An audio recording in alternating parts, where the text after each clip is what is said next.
बिस्मिल्लाहिर्रहमानिर्रहीम। अज़ीज़ तलबा तालिबात अस्सलाम वालेकुम। आज तलबा कराम हम लोग पढ़ेंगे तलखीस निगारी। आखिरी हमारा क्वेश्चन है साल अव्वल का। तो तलखीस निगारी के बारे में जानते हैं। तलखीस निगारी क्यों की जाती है या कैसे की जाती है। वक़्त की तेज़ी के साथ साथ इसको पेश नज़र रखते हुए लंबे चौड़े इक़्तिबास को मुख्तसर करने के लिए हमारा एक क्वेश्चन है जिसे कहते हैं तलखीस निगारी। तो तलखीस निगारी के हवाले से जानते हैं। तलखीस निगारी, तलखीस अरबी ज़बान का लफ्ज़ है जिसके मानी है खुलासा करना, मुख्तसर करना, काट छांट करना, पाक साफ करना वगैरह वगैरह। तो इस्लाम में हम इसे जानेंगे तवील इक़्तिबास को इस तरह मुख्तसर करना कि असल मतन का मफ़हूम बाकी रह जाए और तलखीस भी हो जाए, इसे कहते हैं तलखीस निगारी। अच्छा, तो तलखीस निगारी के लिए चंद एक पॉइंट को याद रखना ज़रूरी है। वो क्या है जी?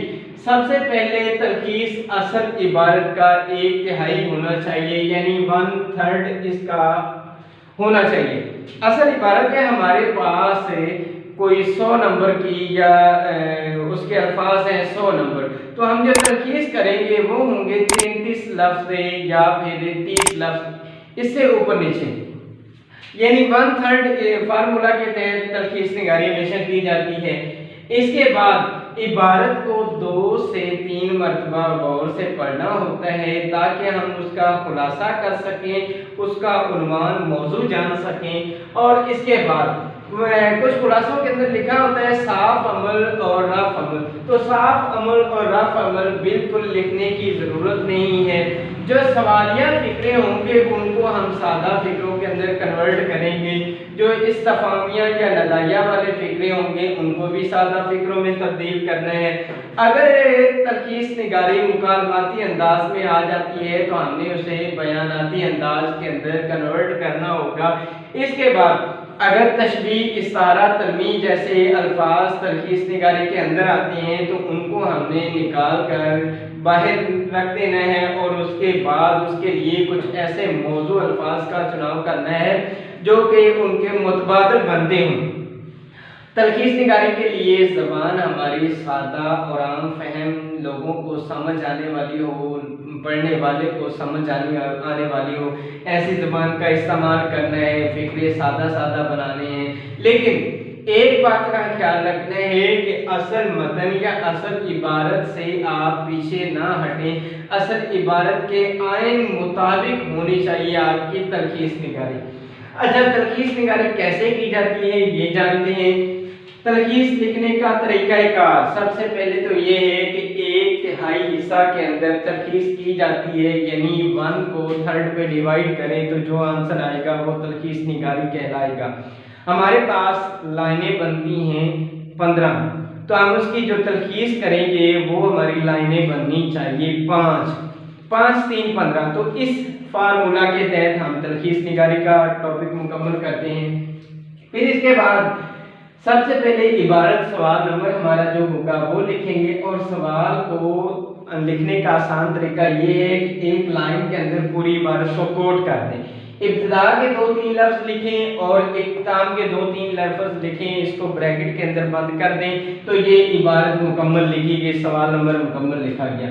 इसके बाद यहाँ से हमारा जवाब शुरू हो जाता है कि कुल अल्फाज आपके मसलन बनते हैं 75, तो इसकी जो तलखीस बनेगी वो 25 अल्फाज बनेंगे। तो 25 से 2-4 लफ्ज़ नीचे भी हो सकते हैं, 25 से 2-4 लफ्ज़ ऊपर भी हो सकते हैं। आप लोगों ने असल इबारत की काउंटिंग कर लेनी है, उससे मालूम हो जाएगा कि कुल अल्फाज कितने बनते हैं। जब काउंटिंग करेंगे तो ये अल्फाज गिनने की ज़रूरत नहीं है, इसको अंदाज़न आप 5-7 लफ्ज़ ऊपर या नीचे बनाकर लिख सकते हैं, कोई इशू नहीं है। अगर इतना वक्त है आखिरी क्वेश्चन में कि आप तलखीस शुदा इबारत को भी काउंट कर सकते हैं तो लाजमन कीजिएगा। इसके बाद तलखीस शुदा अल्फाज, इसी शीट में इसी लाइन के सामने कुल अल्फाज लिखने हैं और इसी लाइन में तलखीस शुदा अल्फाज के बिल्कुल सामने आपने जो लफ्ज़ काउंट किए हैं उनको लिखना है और मुनासिब उन्वानात आप लोगों ने देने हैं। ये इख्तिताम पर भी लिखा जा सकता है और ये तलखीस शुदा इबारत से पहले भी उन्वान लिखा जा सकता है। तो उन्वान हम कितने लिखेंगे? 2। 2 से 3 उन्वान लिखने ज़रूरी होती हैं। बाज़ बात एक उन्वान गलत हो जाता है तो उसकी जगह पर हमारा तीसरा उन्वान काम दे जाता है, तो आप लोग 3 उन्वान लाजमी लिखें, ठीक है। अच्छा, उसके बाद फिर आपने तलखीस करनी है। ये मैंने एक पैराग्राफ लिया है तलखीस का, तो उसके अंदर उसने बयान किया है कि एक शख्स रात के अंधेरे में एक पहाड़ की चोटी से गिरता है। गिरते गिरते वो एक दरख्त की टहनी को, शाख को पकड़ लेता है और इस खौफ से नहीं छोड़ता कि कहीं गिरूंगा तो मर जाऊंगा, और फिर थक हार कर छोड़ देता है और गिरता है। गिरते हुए खुशकिस्मती से ज़मीन करीब होती है, ज़मीन पर वो क्या है जी गिर जाता है और मरने से बच जाता है। तो ये इतना लंबा चौड़ा पैराग्राफ है जिसके अल्फाज बनते हैं 75। तो मैंने इसकी तलखीस इस तरह से की है। एक शख्स ने पहाड़ से गिरते हुए शाख की टहनी को या शाख को पकड़ लिया और मौत के खौफ से ना छोड़ी, मायूस होकर छोड़ी। जब वो थक हार जाता है, मायूस होकर छोड़ी, खुशकिस्मती से ज़मीन करीब थी, इससे कुछ ना हुआ।